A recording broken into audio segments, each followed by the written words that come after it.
Good morning, everyone. Welcome to the bucket courses this morning.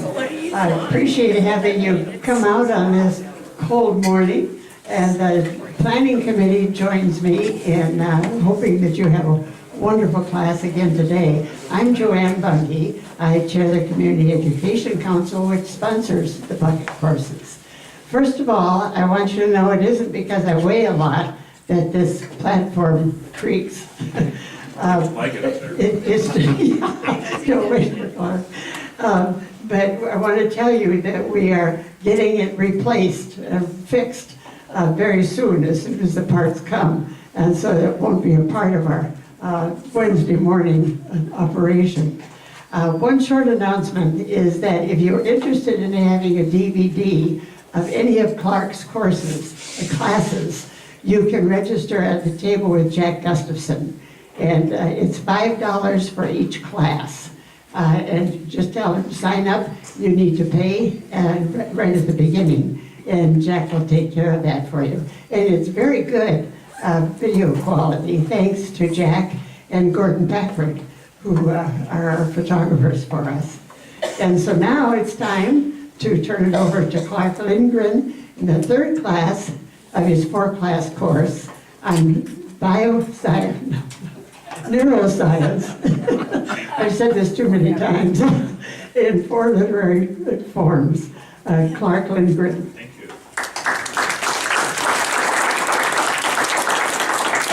Everybody hear me okay? Too loud? No. Good? Okay. So, right, well, welcome back.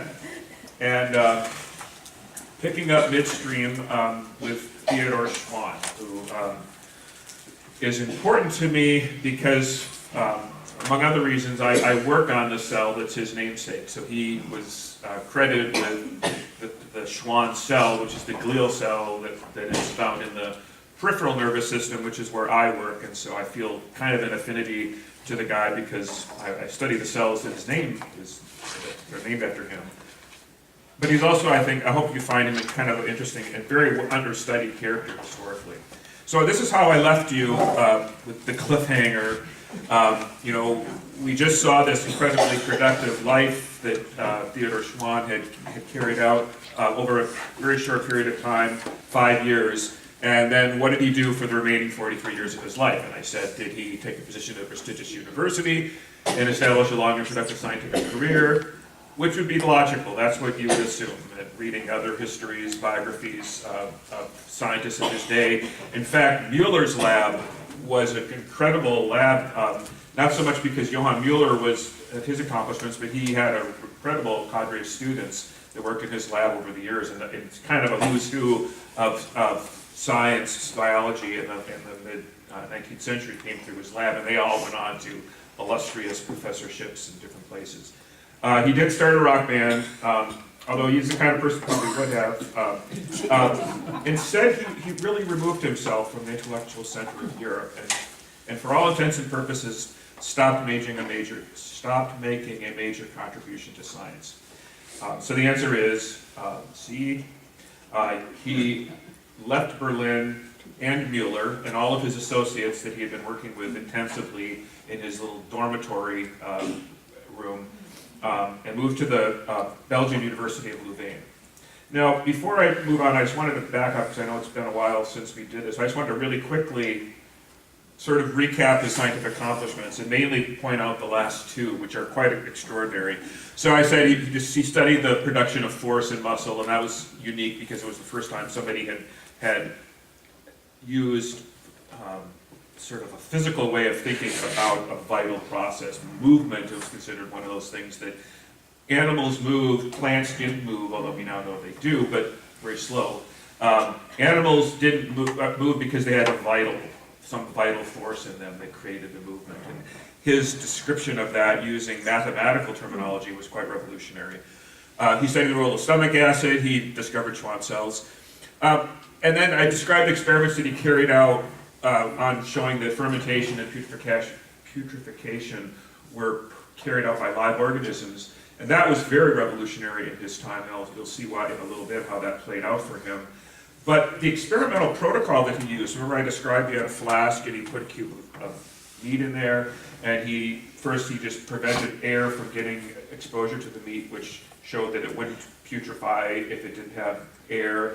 And then he showed you could give air, but if you preheated the air really hot so that it would kill any, so it would kill any biological organisms, then it basically also would prevent putrefaction. And so you're getting this idea of pasteurization or whatever. Well, Louis Pasteur, who we all know because he's on our milk cartons in the morning because we drink pasteurized milk.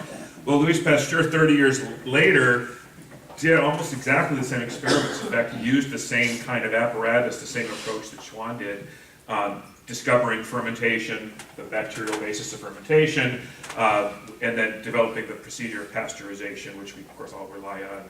And he also, of course, figured out vaccines, which was sort of a major deal. But he used exactly the same apparatus, and to Pasteur's credit, he did acknowledge Schwann as being the person where he got those ideas from. But it was quite a bit later. He was about 30 years ahead of his time. But it was an indication of not only his insights, but also he was just an incredible experimentalist, and he just knew how to make things and get the right kind of answers from his apparatus. So that was significant. And then the cell theory, which is probably what he's most famous for. Schwann and Schleiden are the names that kind of are associated with the cell theory. Schleiden was the botanist that he collaborated with, and it was really Schleiden who gave him the insight that maybe animal cells, like plant cells, had a nucleus, and that nucleus was directing the development of the cells, which had already been worked out much more so in plant cells than in animal cells. And so that was the bridge that, in Schwann's own words, was really allowed him to make that connection with seeing that maybe an animal cell is exactly like a plant cell, and there isn't such a thing as a vital force that is only found in animal cells. So that was really significant, and I wanted to show you a quote from him. So this came, I forgot where this came from, but notice it's sort of interesting wording that he uses. Animals had acquired their positions in this arrangement, and he means this arrangement with respect to all other living things like plants. Animals had acquired their positions in this arrangement because of physical laws of matter, not because of qualities unique to organismic matter, which were realizing nature's intention and design. So he was not an intelligent design advocate at that time. He wouldn't have been. I mean, he really believed in this idea that it was a scientist could figure out everything about the natural world by breaking it down to basic physical laws, chemical laws. And you didn't need to postulate something that was otherworldly in order to explain something like life, movement, all those sorts of things. So that was really pretty radical. And to me, I mean, in hindsight, I see, it's hard for me not to read this and hear Darwin and Origin of Species. I mean, if you have this notion now that animals and plants fundamentally are the same, then it's not a big stretch to then say, well, then there's this common descent that led to divergence from some sort of a precursor. Darwin didn't publish for another 20 years, so The Origin of Species was published in 1857 or 8, somewhere about there. So again, he not only upstaged Pasteur, but he really was already far along in the way of thinking that didn't get really brought out to the public until 20 years later. So he was really ahead of his time, and I think that from my understanding of it, the reason that he was so far ahead was because of his just really good experimental ability, but then also his conviction that that you could study and understand anything in the natural world if you just applied, if you looked at processes that were inherent in matter, and that squeezed this whole vitalist thing out of the equation. No pun intended. Okay, you don't have vitalists in equations. So I just wanted to step back and let you see the timeline. And so where we are is right here. We're 1839, and this is the vast wilderness that basically the rest of the world really never heard much from Schwann during that period of time. Following this incredibly productive, for any scientist to have done this during his entire career would be quite remarkable, but he did that during a very short 5-year period of time. So this begs the question. He left the intellectual center of Europe. Why did he do that? So first of all, let me qualify that a little bit. I mean, he did disappear. The guy still lived. He did actually truly leave academia. He went to the University of Louvain in Belgium. He continued to teach. He was considered a really conscientious teacher. He worked, interestingly, he did some civil engineering work while he was there, and actually did some things that utilized his mechanical ability and his ability to make contraptions work. But he never again was at the center of the intellectual movement of Europe. He was still doing stuff, but he basically withdrew from being at the forefront center of scientific advancements in the middle 19th century, and other people took over from him, including Pasteur and Darwin and others. So that to me was why I was interested in this. I wanted to know why, and I don't know yet. I'll give you some theories that have been proposed. So these are some of the things that I came across in my attempts to put together his life. So one idea was proposed is he just ran out of money. So if you remember, he was only making about 120 thalers a year, which wasn't a lot of money. He was living a very bare bones existence. Some people said, well, he just, ran out of money. There has been some speculation that he was being subsidized by his parents during some of this time, and their inheritance ran out. There were other kids. You can imagine he maybe said, oh, I've lived a great life. I'm going to go back and now live a much simpler life. That's plausible. That's a possibility. I don't find that really highly compelling from the things I've read about him. He had such a burning desire to understand and to learn new things and to do his science, and he seemed quite willing to do that cheaply. There's no indication in his life that he ever became really highly materialistic. So anyway, it's a possibility. I don't think it actually it explains really why he decided to remove himself so abruptly from the intellectual climate of Europe. Another theory is that he had a religious crisis, and this has some merit because one of his closest colleagues, Jakob Henle, who was one of the people that he lived with, and they did a lot of their experiments together, that was what Henle thought, and he told people that Schwann had a religious crisis, and he kind of describes it in somewhat derogatory terms, sort of like, yeah, he was a really bright guy.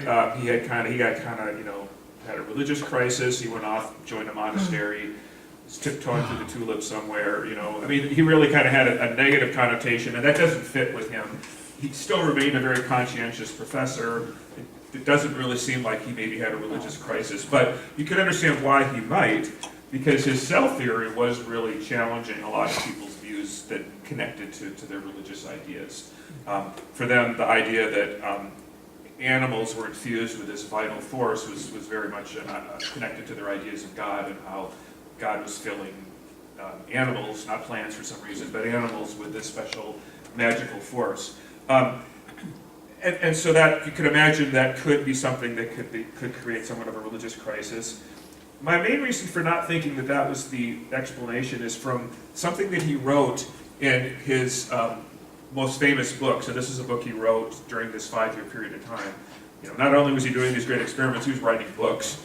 But in his microscopical researches, he reasoned that matter with the powers inherent in it owes its existence to a rational being. So the way I would describe him is he was a deist. Okay, and there's a lot of scientists who are deists.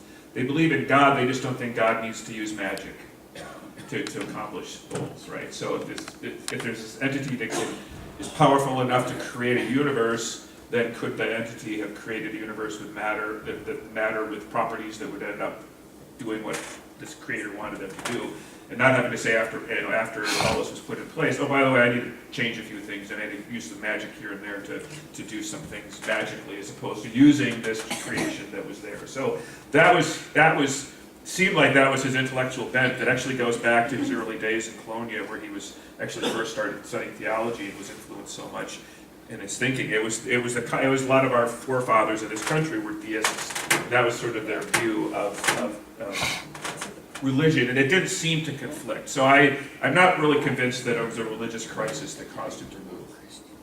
It doesn't seem like that fits with things he's written. Of course, people will say things in a written publication that maybe they don't say to their best friend. So I do think it's significant that Henley thought that was one of the reasons. Okay.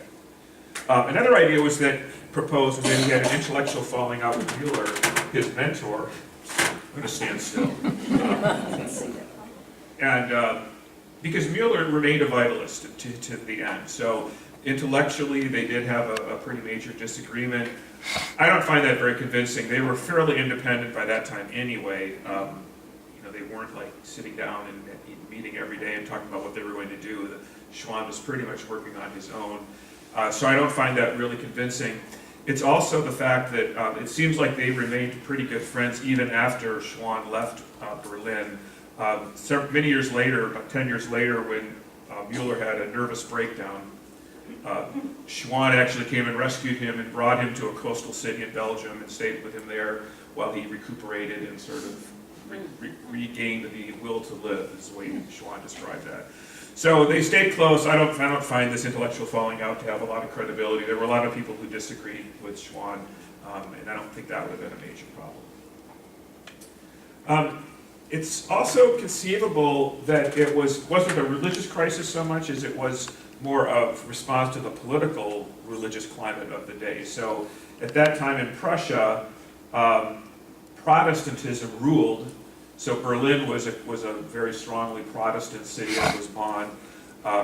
And the Prussian authorities were doing their best to try to stamp out Catholicism wherever they could. So they were doing their best to rid certain provinces of their Catholic influence, and they had done some kind of nasty things like kidnapping or jailing of an important cardinal that the Catholics were all really upset about. So it's conceivable that there was sort of a political reason to leave. Berlin was the bastion of Protestantism. Louvain was the bastion of Catholicism, and so being a Catholic, it's conceivable that he could have been more comfortable back in his Catholic hometown. I also don't find this highly convincing because just from what I've read about Schwann, these things were all important to him, but it seemed like when he was doing his science, he pretty much closed everything else out anyway. He wouldn't come out of his room for 3 or 4 days at a time. It's not the kind of person who's sitting down at the pub talking about politics all the time and getting all worked up with the latest politics, even though it had support religious overtones. So possible, I mean, all of these are possible. I'm just telling you the best I can from my reading. I'm not convinced that alone would have caused him to do something so radical. I mean, considering how deeply involved he had been up to that point, all of a sudden to say, okay, I'm leaving this Protestant hellhole and I'm going back to a great Catholic city and going to give up all those sciences for that. Possible, I'm not convinced. Another idea is that he couldn't get a job as a professor, and that actually does have some credibility because in fact he couldn't. In 1839, just before he left, he did write a letter to the cultural minister. He's looking happy. What? Did you lose me? Can you hear me now? No. It's gone? Oh. That's because I got my coffee did that. I'll take my hand up. Now can you hear me? Yeah. Okay, thank you. So he wrote a letter to the cultural minister, and I guess that's how you got a job back then. You applied to the cultural minister for open positions. And he applied for associate professorship of physiology at Bonn and made his case, and he was denied that position, which was kind of unusual. He was just the logical person to be at the point in his career where he would be moving on to what we would call tenure track position. And he was denied that position, and I'll tell you why that people thought that happened in a minute. But that would be a pretty big deal. He can't get a job. However, the argument that would go against that is he still could do he didn't need to have a professorship to do his research. He could still keep doing what he had been doing, so it didn't necessarily call for a precipitous departure. Furthermore, on 2 different occasions after he moved to Belgium, he received offers of full professorships, even chairs of departments in the mainstream in Bonn and in Berlin, and he turned those down. So it seems to me if his ambition in life was to be a professor He could have done it. He did have an opportunity later. He didn't come back and take that opportunity. Now it's possible things had changed and he no longer saw himself doing that. But I find the fact that he later turned down a position, even a much better, more prestigious position than the one he was refused, doesn't suggest to me that that was a really strong reason. But it's possible. All things are possible. All right. Finally, this is what several people have suggested, and it's my favorite explanation. Public ridicule. Okay, so what do I mean by that? Well, it turns out Schwann was way ahead of his time in many respects, not just his vitalist thing, but there were a lot of other really important, powerful people in Germany who were studying the problem of fermentation. It wasn't just Schwann. And in particular, the chemists of his day felt like they had a handle on fermentation. They were really big on this, and they had been publishing successfully these theories about fermentation. And I've tried to read them and make sense of them. I can't really even make sense of their ideas. It was something like, see if I can get this right, that the sugar became unstable because it interacted with another substance that became unstable when air interacted with nitrogenous substances in the fruit juice. Make sense? Yeah, pretty straightforward. That's the best gist I can get of it. It had a lot of question marks in it, but they were intent on working this out, and it didn't involve any live organisms. It was all a strictly chemical process that was taking place strictly in abiotic conditions. And these people were really powerful, and they didn't like this idea that Schwann and a couple of others were proposing. They thought it, I suppose they found it threatening. It's an unfortunate consequence. We still see that today, especially people who are pushing the limits in an interdisciplinary sort of way. They always bump up against the disciplinarians, or the people that are in the particular disciplines that they're trying to make connections to, and they will push back pretty hard, and it can be very difficult. You have to have a very thick skin. And so that's a fact of the matter. So he ran into disagreements with his scientific colleagues. However, it didn't end at the academy. It wasn't just a disagreement that people would have and they go to scientific meetings and they get up and yell at each other about their ideas. That's pretty standard fare for science. This actually sort of leaked out into the public. And the way it did that makes for a really interesting story, I think. So in 1939, okay. 1830. What? 1830. And I even wrote it there, so no wonder I read it there. Sorry. In 1839, two chemists in particular, Gustav Liebig and Friedrich Wöhler, decided they were going to personally attack Schwann's work. And the way they did that was they published a satirical piece in a chemistry journal of the day. Sort of unusual. This was considered one of the more premier journals, but they published a satire of Schwann and his ideas.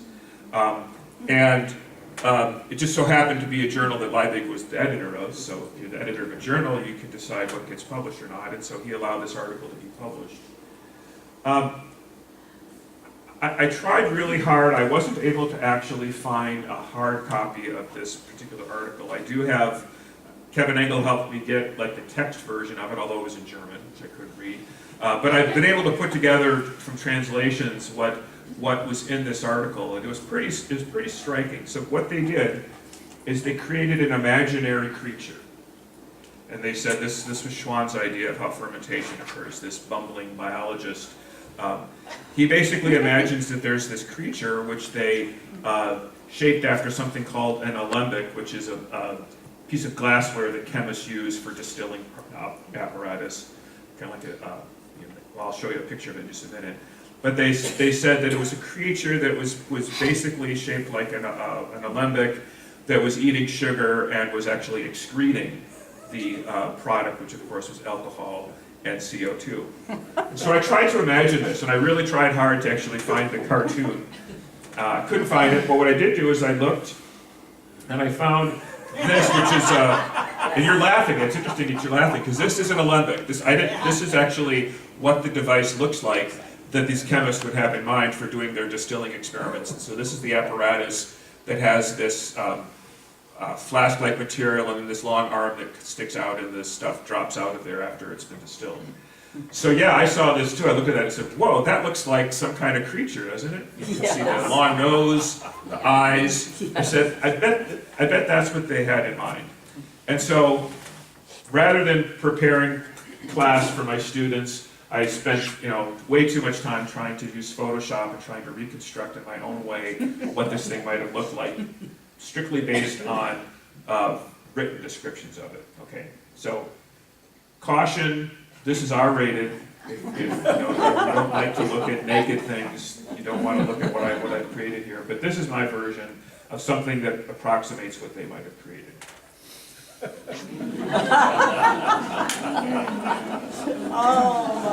Okay, the title of the article was "The Riddle of Alcoholic Fermentation Solved."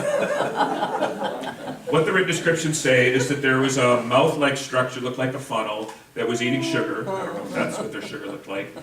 The bladder, it says, was shaped like a champagne bottle, and the structure that extends from the bladder was excreting this alcohol, and then the CO2 was released as flatulence from another orifice. Okay. Again, that's my artistic interpretation of what this thing might have looked like. That was what they described. This was a scientific paper, and they're basically making a cartoon that was trying to humiliate this nice Catholic boy, into showing how ridiculous his ideas were. The idea that you could have an organism. I don't know if people objected more just that it was violating sort of their pet ideas that they had developed in their chemistry labs, or that you'd be drinking something that was actually urinated from an organism. I don't know what was the reason behind that, but they really took objection. This was published again in the year early in 1839. Got the date right there. This is right. I got that date right, yeah. So what was the impact of this? Well, remember I mentioned that he didn't get his job that he had applied for. He wrote this really nice letter to the minister, the cultural minister, and it was turned down. Every place I read, it was just assumed, people assumed that this article was the reason he didn't get that job. That the ministry was very conservative and skittish. There weren't a lot of jobs to begin with, and so there was a huge amount of pressure to make sure you only filled those with people who were going to be respectable and able to fulfill their duties and bring honor to the homeland and all that kind of stuff. And everybody basically just said that that's why he didn't get the job. This article came out, was just, right about the same time that the committee was looking at his application. They just didn't want to go there. They didn't want to take a chance on this guy who was being portrayed as kind of a kook, somebody who had kind of these crazy ideas. And that was uniform. Everybody pretty much said that. So that's consistent with the idea that this prevented him from getting a position at that time. However, as I mentioned, in that, the fact he didn't get a job, he did get offered positions later and turned those down. So I don't think the fact that he didn't get a professorship at that time necessarily was the full answer to why he left Berlin, or why he didn't leave and then come back when that was actually pursued. I think there was another part of this that was created the problem for Schwann, and that was more the public ridicule. Everybody in the streets, not everybody in the streets, but people in intellectual circles all knew this and all saw this, and they were all chuckling behind his back, or at least that's perhaps how he felt. And I really think it was more, it was the public ridicule, and being out in the middle. He was a shy person. He was kind of retiring. I think I put a quote here back. Do you remember the first slide I showed you when I was talking about him, and his teachers described him as a cooperative child, diligent, modest, little tempted by the delights of society, lacking self-confidence and excessively shy. He withdrew into study, family life, and piety.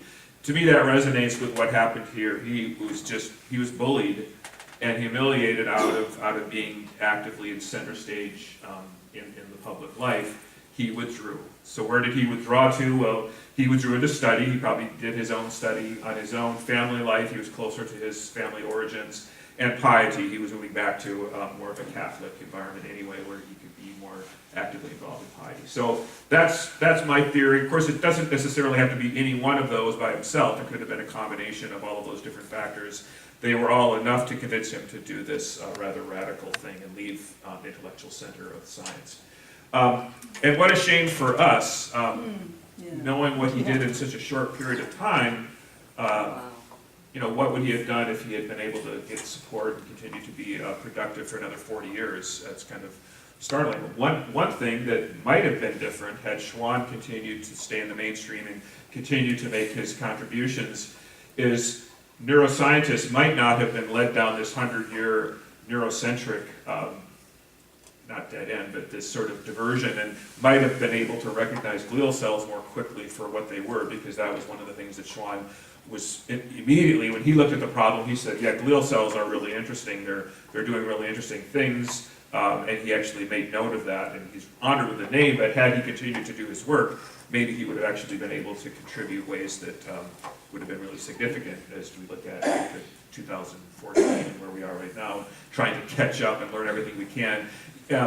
Little digression, even Schwann cells, I'm learning, are, the thing I learned in school when I was taking classes is that you had Schwann cells and that was it. That's like saying you have people and that's it. That's not making any distinctions between different races, different ages, different culture. Same thing is true for Schwann cells. We're now playing catch up and trying to learn as much as we can about the different kinds of Schwann cells, and there's literally nothing out there about the different kinds of Schwann cells. Nobody in the past 150 years really has been spending very much time trying to figure out what these different cells are anywhere like they've been doing for neurons. And so maybe had Schwann been continuing to do his work, he would have done a lot of that work and we wouldn't be quite so far behind as we are today. George? Clark, is there a syndrome within science of people having these bursts of 5 or 6 years of great intellectual accomplishment and then just sort of leveling off? Now, I grant that in Schwann's case, it's in a lot of different areas, so he could pursue any one of those. So he's broader than most sort of great discoveries. But is there a model here that others? Yeah. So the question is it common for scientists to have this burst of creativity over a period of 5 years and then peter out? And the answer is yes. That is true. More so like in math and in physics than in the biological sciences. But that's reasonable. So yeah. So on possibilities, he had already done everything he was going to do that was significant, and and maybe he saw that. I don't know. I mean, I think usually so. There's two issues. One is maybe I'm being too sentimental in thinking that he would have continued at that same level of productivity. So that's one question. And you're right. Maybe that was kind of it, and he was just going to rest on his laurels anyway. But to me, the interesting question is why he chose to leave. Was he that? Did he have that much insight to know, I'm done, I did my duty, I'm going to now go off and do what I want to do? That's possible. Most people aren't that, don't have that much forethought and self-insight to realize, oh, I've done my 5 years worth, I'm done. But that's, you're certainly right, there are historical models of people having bursts of creativity, and they usually do happen earlier on in their scientific career. I'm hoping that's not the case for me. I'm still waiting to peak. But, plain old burnout. yeah, or burnout. But That's a term. so burnout's another issue. Did he just burn out? But again, he was so passionate about it. It wasn't like working at a factory. This was his passion and what he really loved to do. So, but yeah, so there's several different possibilities, and I'm hoping a historian comes along and actually looks at this more with a little more sophistication than I was able to do, because there really is very little that's been written about him in any complete sense. But those would be the sorts of questions to look at. I just wanted to mention that that's not the end of the story for Schwann. Of course, he continued to live for a long time, another 43 years. And fortunately for Schwann, he was recognized before he died. So in 1878, he was invited to Berlin and he was formally recognized for his major accomplishments. This was a picture that was taken about that time. He had an honorary dinner, and apparently it was a really nice affair. And although Pasteur didn't attend, Louis Pasteur sent a letter that was read on his behalf, and in that letter he acknowledged Schwann for his contributions to Pasteur's work. So there was a final, at least public acknowledgement 40 years later that in fact he was the genius he was. And I guess the question is, too little, too late? It was too late for him to make any more scientific accomplishments. He died 4 years later, he suffered a stroke while he was visiting a brother and sister in Cologne, which I find is sort of a poetic ending to his life. Cologne was where he had first gone to theology school, where he had met this influential theologian who had really steered him intellectually to this very rationalistic discourse and sort of got him intellectually to the place where he was able to go and make such major contributions. So I find it there's sort of a nice symmetry, sort of a poeticism that was actually also where he had died 72 years later. Okay. So that's the end of, well, that really is the end of Theodor Schwann. And so I guess we could take a break a little early, and then I'll start up and we'll talk about the next topic, which is synesthesia. Unless there are any urgent questions about Theodor Schwann. Yes, One of the co-authors, that's the clerical paper, was Moeller. Is he the man who synthesized urea? Well, that's a good, so the question is, was the second author the one who synthesized urea? I don't know, but that could be. Yeah. Do you recognize the name from Well, that? the name was Beller, W-O-H-L-E-R. Yeah. And that was the thing that sort of killed the vitalist theory. Oh, right, okay. Now, I wonder if it's the same man. It could be. Yeah, that would make sense. He studied nitrogenous chemicals, and that would have been a topic that people were studying at the time. Yeah. In that journal, the next article after that, by the way, I forgot to mention that. So there was the satirical piece, Schwann's little solution. The next piece was an article by him, in which he outlined his theory, the chemical theory of fermentation, and described it, and I couldn't make sense of it. But, good. All right, so I'll see you after break. Thank you for taking your seats. I know it's hard to quit chatting and drinking coffee and eating cookies. I appreciate your coming back. Now we've come to the part of the course that I have been really looking forward to. And I think this is going to blow your mind. I hope you enjoy it a great deal. Here's Clark Lindgren again. Clark. Still eating my cookie.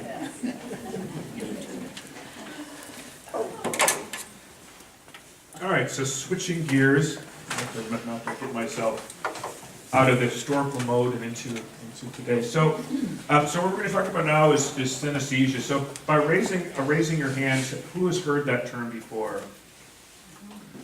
Who has heard it before you heard about this course?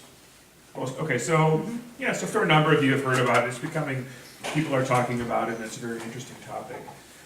And so this is what we're going to talk about today, and then depending on how much time we have, I'd like to link it, because really a natural link once you start learning about synesthesia is to wonder how much of that is associated with artistic abilities, in not just visual but musical art, and then also written art, poetry. And that's something I've been interested with, and so I thought we might speculate about that a little bit. So first of all, in my job as being neuroscience concierge, these are some books that you might be interested in. Two of them are written by V.S. Ramachandran. One of them is A Brief Tour of Human Consciousness. The other one is The Telltale Brain. If you've never read anything by V.S. Ramachandran, I highly recommend it. He's a really, really interesting author. He's at one of the California universities. I forget now where it is. But he's written some really good books, and he has a few chapters in each of these about synesthesia. And then he also has some other things. One of his areas of expertise is phantom limb phenomenon, and so he's actually done some really interesting research in dealing with veterans and whatever who have excruciating pain in their missing limb. So I highly recommend any of Ramachandran's books. Another one that is really all about synesthesia, Wednesday is Indigo Blue, and it's written by Richard Seitowicz and David Eagleman. And I don't highly recommend this book if you want to get a book that's a fun, interesting read. It's not written very well, I don't think. It has a lot of good information in it, and a lot of what I'll be telling you about I actually got from it because they collected a lot of pieces together conveniently for me.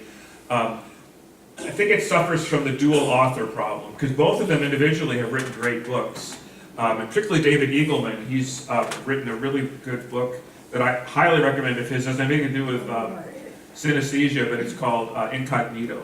And I think it's really one of the best sort of popular neuroscience books out there. So that's David Eagleman. He actually is somebody that I feel boasting a little bit. I actually saw his potential before he became sort of famous with his book. And about 10 years ago, I invited him to come to Grinnell, and he came and gave a couple of seminars. And at that time, he was just barely started his assistant professorship at Baylor. And we had just a great time. He gave a couple of talks, and students just really loved his research. And now we couldn't probably afford to get him to come, because he's sort of, once you write a really good book that like Terry Gross interviews you on, you're pretty much out of reach of getting a speaker invitation.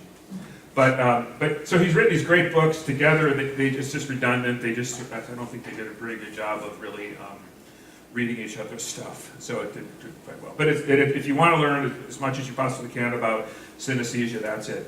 Another fairly new book written by Jamie Ward, and I haven't read this book yet, is also, I understand, really, really good. It gets really good reviews, and all of the people, kind of the who's who of synesthesia research, all sign on to that book. So that probably would be the one that I would recommend if you wanted to just read up on synesthesia by itself. All right, so what are we talking about, in case you're the people who hadn't raised your hand? So synesthesia comes from the Greek words syn, which means union, and aesthesis, which means sensation. And so literally what it means is the merging of sensations, the union of sensations. The most common form of synesthesia is what's technically referred to as grapheme to color synesthesia. And so, for example, somebody with that type of synesthesia would see letters as specific colors, and they would see and numbers as well. So these would typically be letters and numbers and other things. And so if you've heard of synesthesia, that's probably what you've heard about, because that is the most common form of people seeing colors out of letters and numbers. It's different from just imagining those colors, and we'll go into a little more detail later, but these associations are very highly stable. So people who have these will maintain exactly the same associations for decades, which suggests they're not just sort of remembering an association. Being stable, they're idiosyncratic, and so what I mean is no two synesthetes have the same colors for things, right? So somebody's blue might be somebody else's red, and so forth. So it's not like colors, numbers are always a certain color if you're a synesthete. It will be unique for each person, but having said that, whatever each person's synesthetic experience is, that will remain quite stable.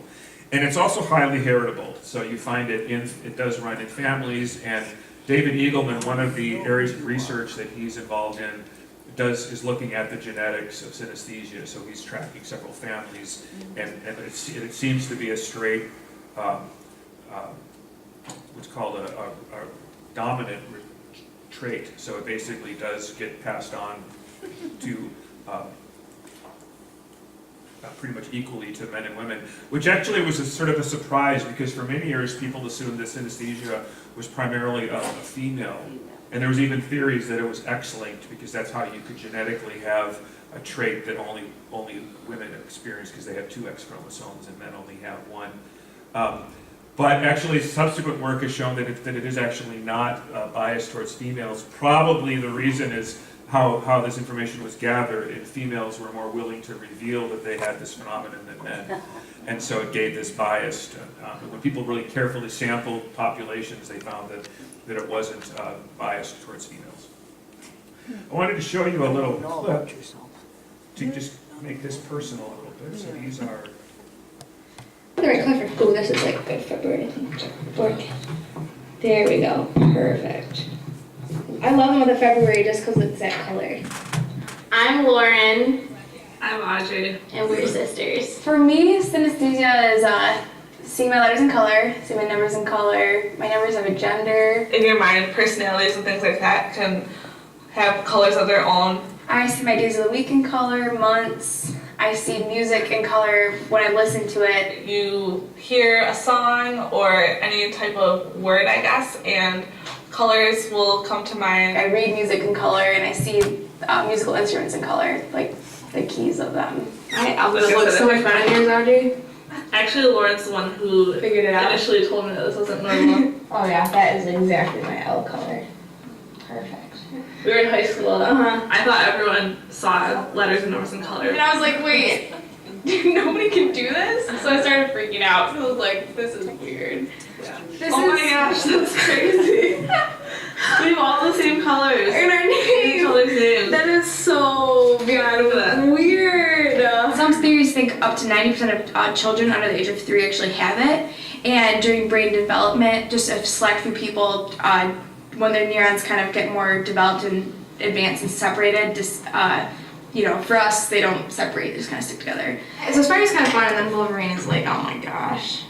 The first letter sets the tone for the word, so Sparta's tinted pink and Wolverine's tinted black. Yep. So just a darker word. All Wolverine to me has got a huge gray overtones. It's not really a disorder. It's actually kind of a gift because it helps you memorize things. So I've been able to memorize words very well, and also long sequences of numbers, which a lot of people wouldn't be able to do as well if they didn't have synesthesia. June is yellow? It's like orange yellow. We are awesome, and we're secretly planning to take over the world, so. One color at a time. One color at a time.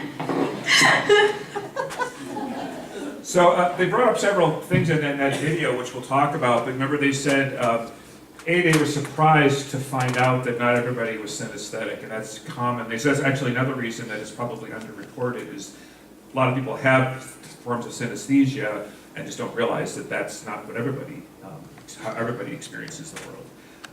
And they also mentioned that it's useful for people also describe it being very handy for memory, and that it really does. It's for synesthetes, with the exception of a few really extreme cases, they love it. It's not at all something they see as a deficit. It's actually an added experience that they have that they see as enriches their lives, and also is kind of handy for things like memorizing and so forth. I will give you an example, talk about some cases where people have a version that's highly polymodal and actually does become sort of, really makes it really confusing for them to maneuver a world full of colors. Okay. So you might be wondering how common synesthesia is. So early estimates, really early estimates, going back to Francis Galton, who was an English mathematician. I guess you'd call him a polymath. He figured out a lot of early statistics. He early on estimated that it was as high as 1 in 20. Then studies later on suggested it was as low as 1 in 20,000. A lot of that had to do with just how people were sampling and trying to get information. The most recent studies that have been done, Julia Simner at, I forget where she's from, but she's actually done some of the most recent surveys where, for example, they'll set up in a museum or someplace where people are going through and randomly select people, stop them, don't just say, are you synesthetic? And then if they say yes, check it off. People say they're synesthetic, then they would put them through a battery of tests and verified it. And from those more careful studies, the prevalence seems to be much higher than recent estimates, maybe as high as 1 in 90 for that particular grapheme color version. For all types of synesthesia, and as we'll find out, there's a lot of different kinds of synesthesia, it's maybe as high as 1 in 23. So looking out over this audience, if we have almost 90 people here, there's a pretty good chance one of you is a color synesthete. Maybe. Yeah. And then maybe a few of you have other kinds of synesthesia, maybe you didn't know about. Okay, so we'll go along, and if any of you want to share your experience, feel free to do that, but no pressure. I got videos to show that as well. So when we talk about synesthesia, I mentioned not all are that standard color number connection. There's a lot of other forms of synesthesia, and I just wanted to show you a list, which is from Julia's paper. I don't know if you could see that.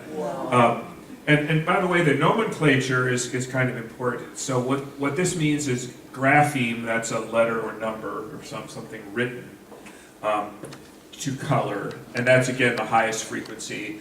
You also have time units that can be color, That's distinct from numbers, so you can actually have units of time that can be represented as color. Musical sounds or general sounds, phonemes, which is how words sound as opposed to how they're spelled. Musical notes and so forth. And so you can kind of go down here and you can see that it's really, really diverse. There's a lot of different forms of synesthesia, but most people, if they're synesthetics, they have some of these more common forms up here, sort of this general area up here. Mine's not listed. Pardon? Hers isn't listed. No, I don't see, texture. Well, visual, mine is texture and shape. And a little Yeah, color. so touch to Must be touch. No, that's just taste. touch to shape. Yeah, touch, shape, texture. It's a combination of things. Yeah, so it might be, there's several ones that are triggered by touch. Some interesting ones is where touch will trigger tastes A position in space. in space. So that would be, I can't find it here. Well, that's Yeah, why- this isn't exhaustive. This was actually, so the question is, are there certain kinds of synesthesia that are probably experienced that aren't exactly on this list? This was just an attempt that was made about 8 years ago to try to catalog people in her study at Edinburgh, which is where she had done that. So let's talk about the diagnostic features. So how do you know, or if you're looking at somebody, how would you know if they really have synesthesia versus just a really active imagination or something else that might make them think that they're doing this interesting thing with their senses? So the first diagnostic feature of synesthesia is that it's automatic and involuntary. It's not something people have control over. They can't turn it off. And it appears it just happens involuntarily. And one of the ways to test that, I'm going to see if this works with you guys. Have you heard of the Stroop test before? You're going to take. I'm going to give you a test. It's called the Stroop test. So what I want you to do is read that list real fast, out loud. Keep doing that. Okay, it's pretty fast. Okay, now read this list.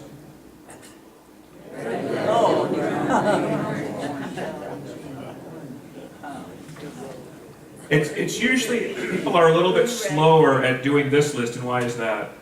Because the colors don't match up, so that's not red and so forth. And so when you do this, and you actually, particularly if you have a person on a computer, you can measure their reaction time, and you can show that you slow down. And why is that? Why can't you read this list as fast as you can read this list? The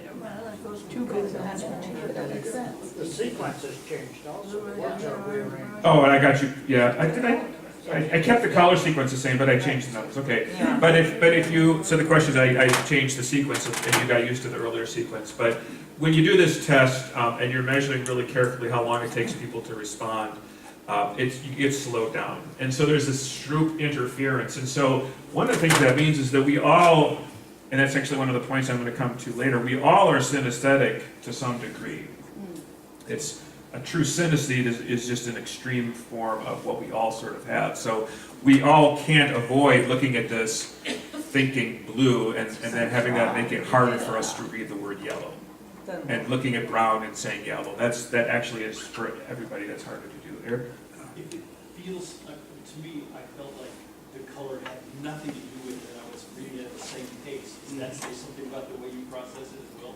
So the question is, if you didn't even notice the color, that means you're, I don't know what that means. That means you're just focusing in on the words themselves and aren't. Just your color, red, green, colorblind. The way you process text. It might be a slightly different way, and it might be just how the attention that you're delivering to that text. Yeah, I wasn't sure if this would work. I've never seen the Stroop test done like this. Usually you're sitting in front of a computer and you're seeing a word flash, and then you have to basically say what the color is, and people get slowed down generally. Anyway, the point of that isn't to see if you guys are normal. Eric obviously is not. But to give you an idea of how you can use the Stroop phenomenon to find out if somebody is really synesthetic. So for example, you give them a synesthete who, for example, the number 7 is yellow, and the number 9 they see as blue. And then you give them this math problem and you say, what's 5 plus 2? The answer, of course, is 7. But they could do that really fast if you prime with a yellow space. It's harder for them to, if you go 6 plus 3 and they want to say 9, but it's not the 9 color.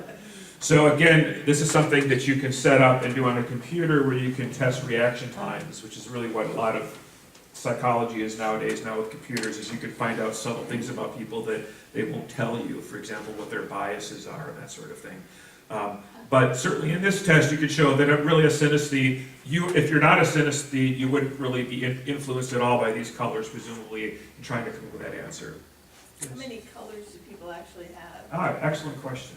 We'll come to that. It might Okay, be, good. hold on to that. How many Yeah. colors do they experience? Yeah, lots and lots of colors. Let's say 2. Okay.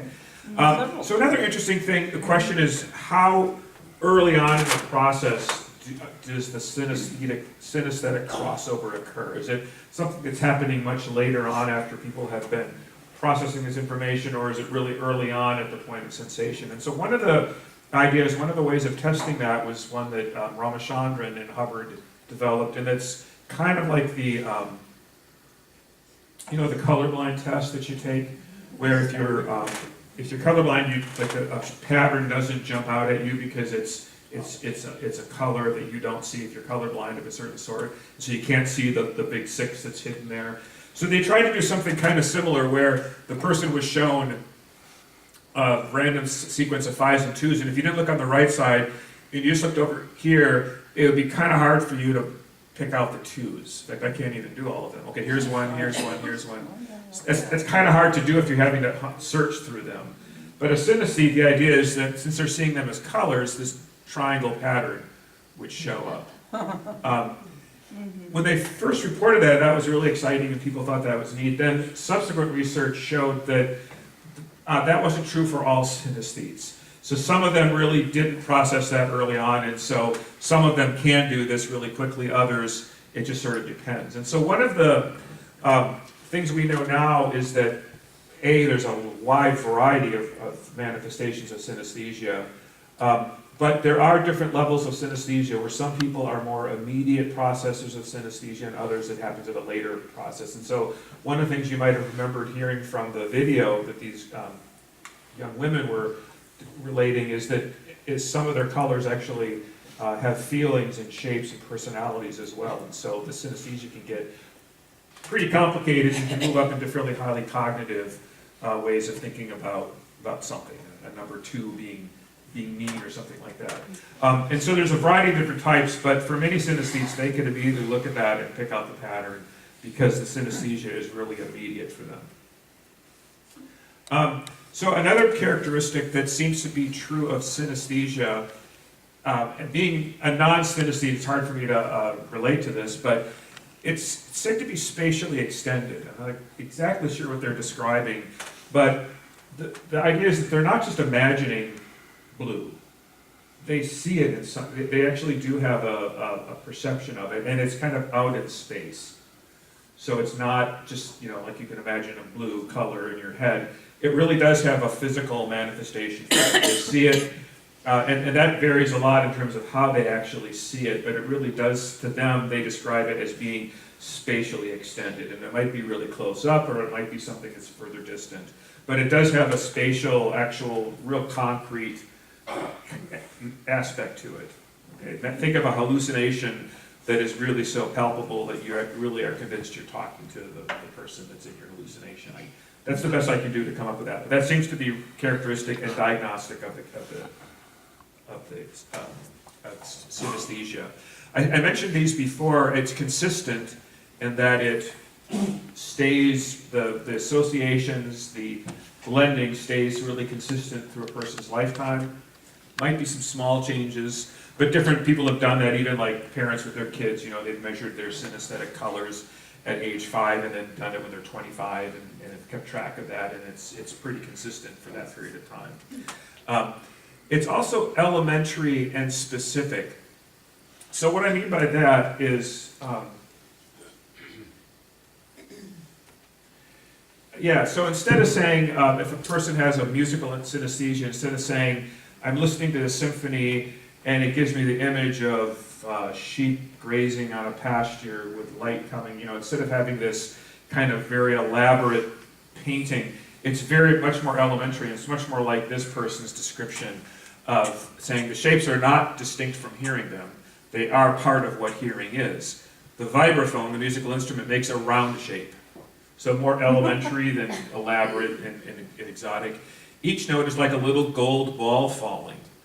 That's what the sound is. It could possibly be anything else. So it's just as real to them as the sound of the vibraphone is these little gold balls dropping. I wish I had that. Physically extended and more elementary than what you might think of as being much more basic. So the question about colors. So, and also very, very highly specific. So this is a study that looked at 52 synesthetes and had them describe colors. This is where I am. Oh, no, and this is just for green. Okay, so I forgot. So basically when let me look at my notes here. Okay, so this study was done and observed. Oh, I know. I put these out of order. I like yellow, dirty green. Yeah, yeah. I think like an average person has about like 50 colors that they can sort of regularly. A synesthete has like 500 different types of colors that they are quite adamant about. And so this is just green. So if you're a non-synesthete, you might be able to distinguish green from emerald and green from dark green and avocado and lime green. Those might be your greens, and then you're out of it. And then you can't really make any further distinctions. This is a synesthete.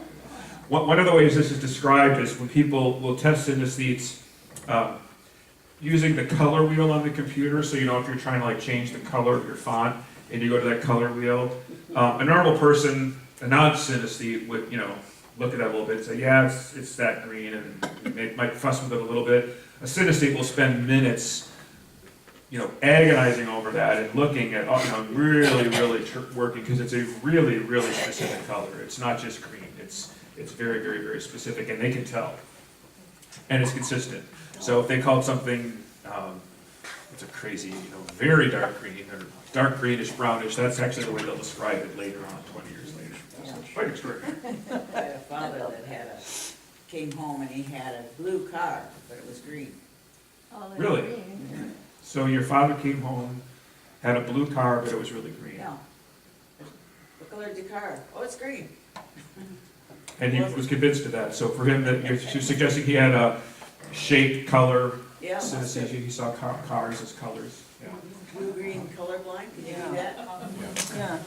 Yeah. Well, it's different from being colorblind, because if you're colorblind, you're just unable to really physically make distinctions between colors, and so you might then be able to describe a color incorrectly.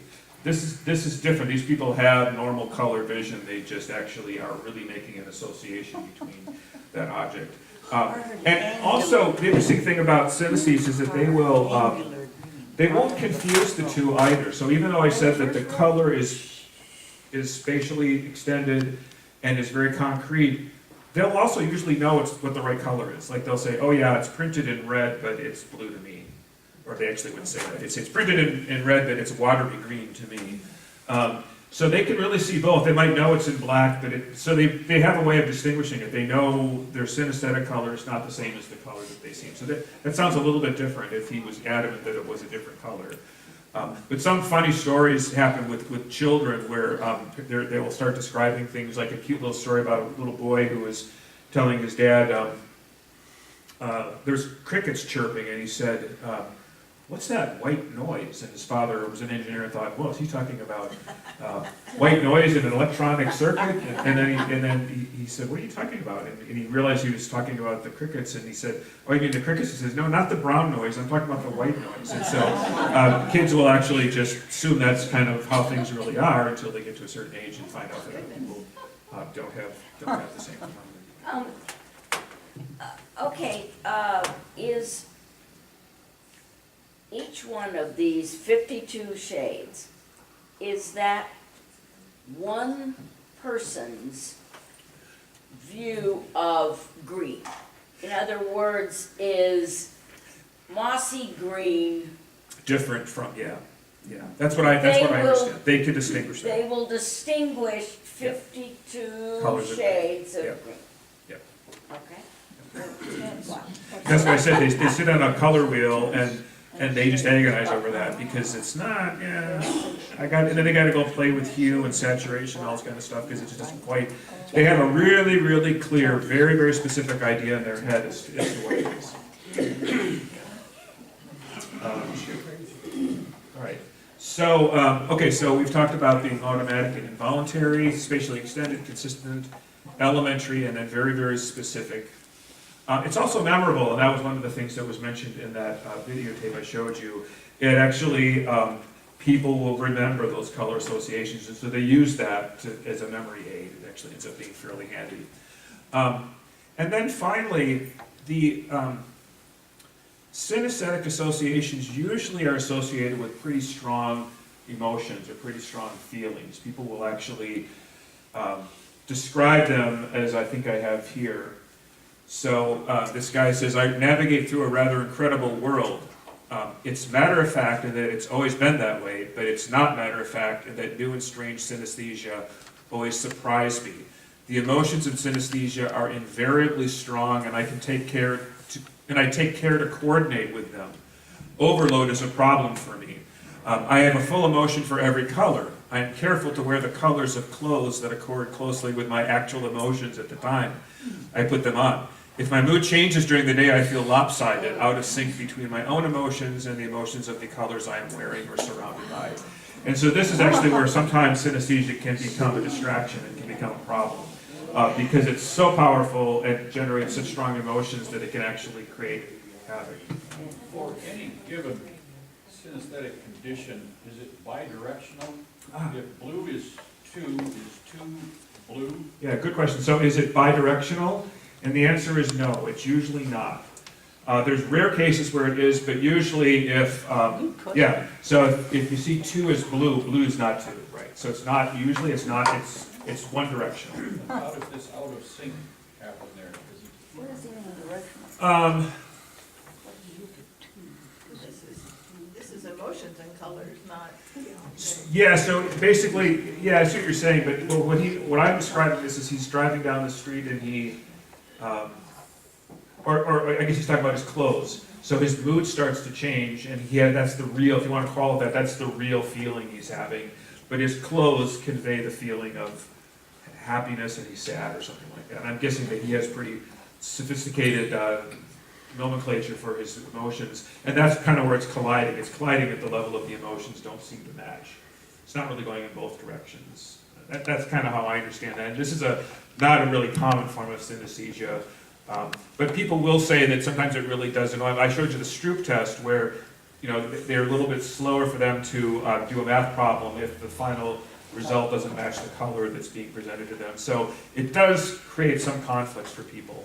But then the main point is that it's usually something that these colors or whatever the experience is usually is very emotional. It's not just a intellectual oddity. They actually feel really deeply about this.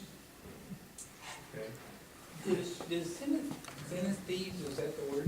People with this talent, do they see colors that are supposed to be a certain combination of colors differently? For example, those 2 young women, one was wearing a Michigan State University sweatshirt, and they held up words that they had written, Sparty and Wolverine, the mascots of the 2 big universities in Michigan. Well, what if one of them, what if one of them, the Michigan State one, sees a Michigan sweatshirt, is she going to see maize and blue or something? So the question is, do synesthetes always make the same associations between shapes or words and colors? And the answer is no. And in fact, they usually don't. So that's the idiosyncratic part. So each individual, and even the sisters, and I wanted to show that video to emphasize the hereditary part. It's not uncommon if you're a synesthete to have a sibling or cousin that's also synesthetic.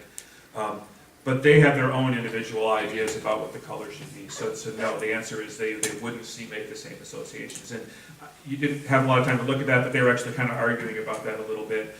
Some people actually get in big fights about, no, A is blue, no, A is red, and for them it's like, you know, me arguing about Burl's color of his shirt, you know, it's like, yeah, it's blue, and if you're telling me it's red, that's just not right. And so they will have that same disagreement over their synesthetic experiences. It is blue, right?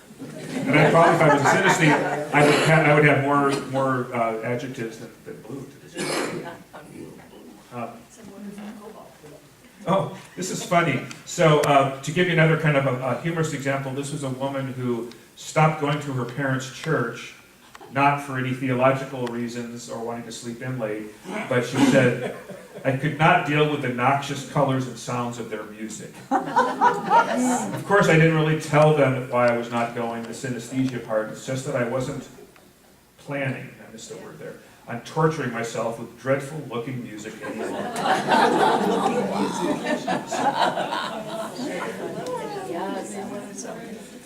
If you're curious as to whether you have synesthesia, I recommend going to this website. It's actually just synesthete.org, and you can take a quick test. And then if you answer the questions in such a way to suggest you're a synesthete, then it takes you to another full battery of tests, which can actually. This is David Eagleman's laboratory, which has set this up, and that's one of the reasons he's been able to generate so much data, is because he has this very neat website that has allowed them to have data from like 20,000 synesthetes now have registered on that website, and they've been able to describe their synesthesia really carefully. Is there a question, Jim? I don't mean this disrespectfully, but is there a value to this, or is it just incredibly interesting? A value to who? You're spending a lot of money to test people for this, so they must be hoping to better understand it for a reason. Yeah, so what's the value of this if you're not a synesthete and if you're just a neuroscientist? Good question. So the idea is that by understanding synesthesia, you might gain a better understanding of how the brain functions normally. And so that's actually a fairly common motif. And so one of the reasons scientists like to study certain neurological disorders is because that gives you an insight into how things normally function. And so that's part of it. And in particular, and I do plan to sort of get into this later on, it's given some interesting insights into not just perception, but also consciousness and how that actually might work. So that's what David Eagleman argues in his NIH grants, for good reason, is that these unique abilities are giving us an interesting insight into the brain. I mean, these are being generated by brains, and so if we can understand the nature of these synesthetic experiences, we can maybe get some general ideas about how brains work. How closely related is this to the processing of symbols?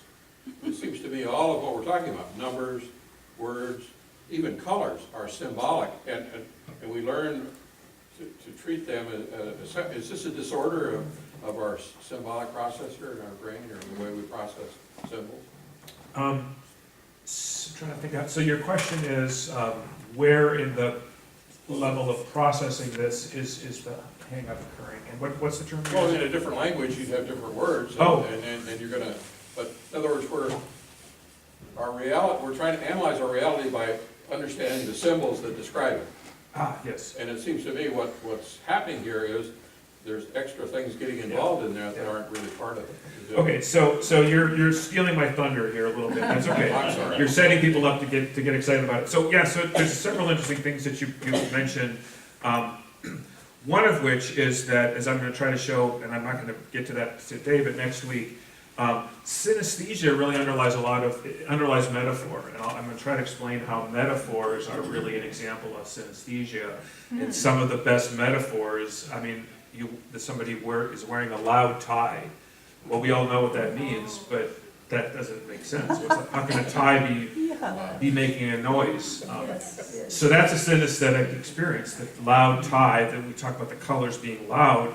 We understand that. That's really what metaphors are. And so synesthetes are just doing that at a level that's more accessible to doing it. So that was one of the aspects. And then in terms of understanding kind of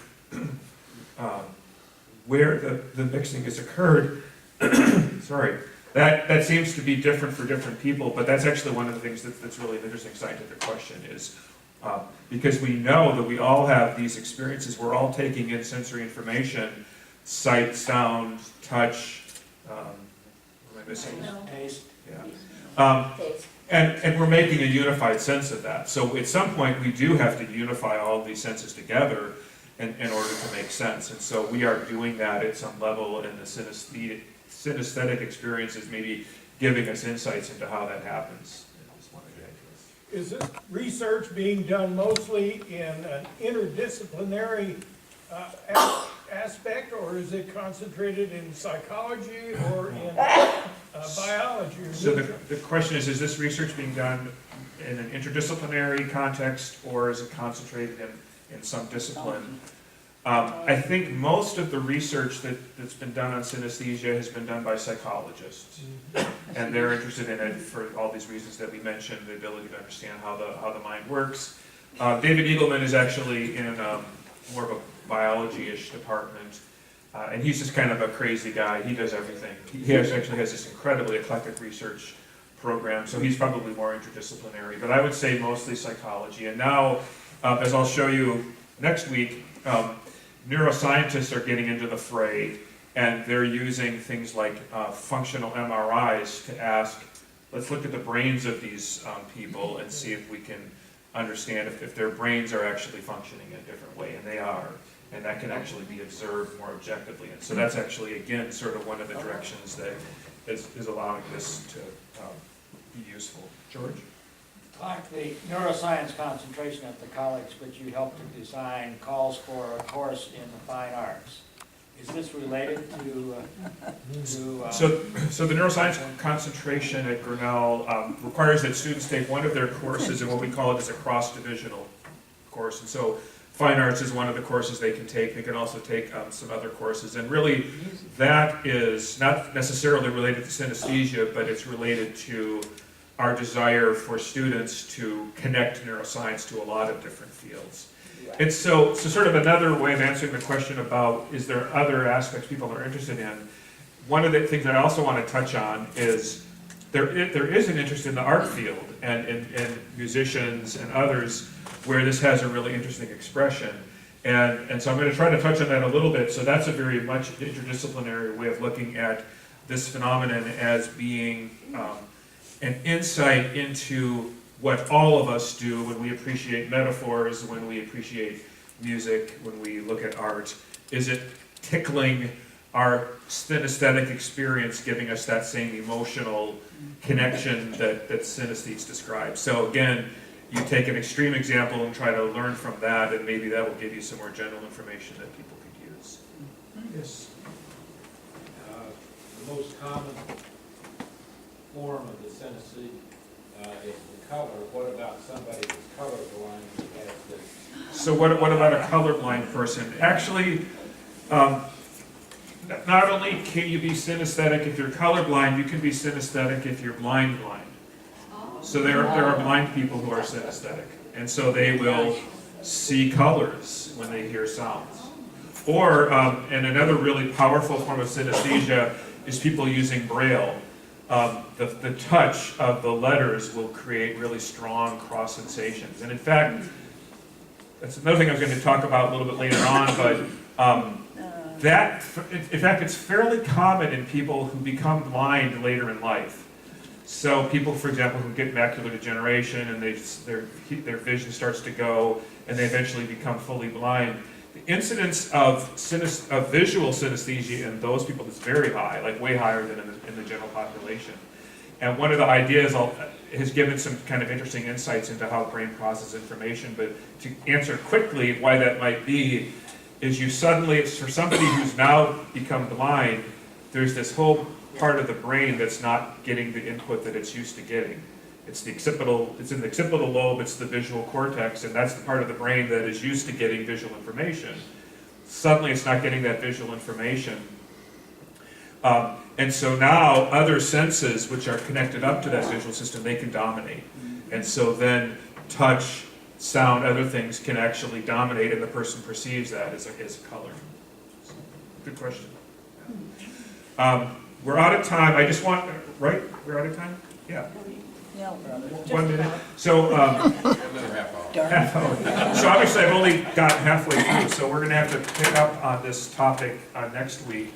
And that brings me to my really unhappy announcement, and that I realized as I was trying to prepare things that I'm not gonna be able to get to my final topic, which I had planned to do, which was scheduled to be talking about the criminal brain and how neuroscience studies it. I know. So here's the deal. There's another bucket course I've got to give before I kick the bucket.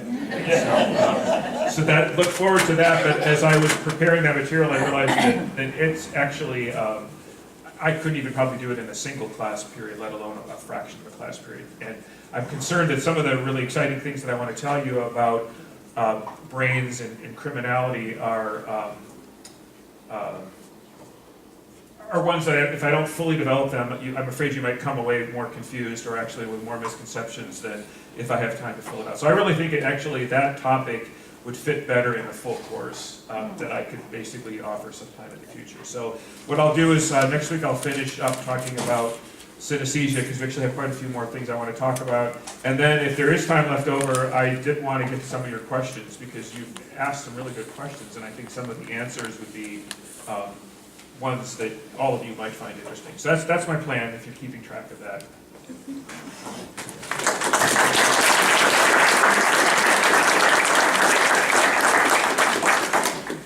Didn't I tell you that was going to be good? I feel absolutely handicapped not being synesthetic. Is that the right way? Well, I know we're going to see you all back here again next week, same time, same place. Thank you for coming this morning.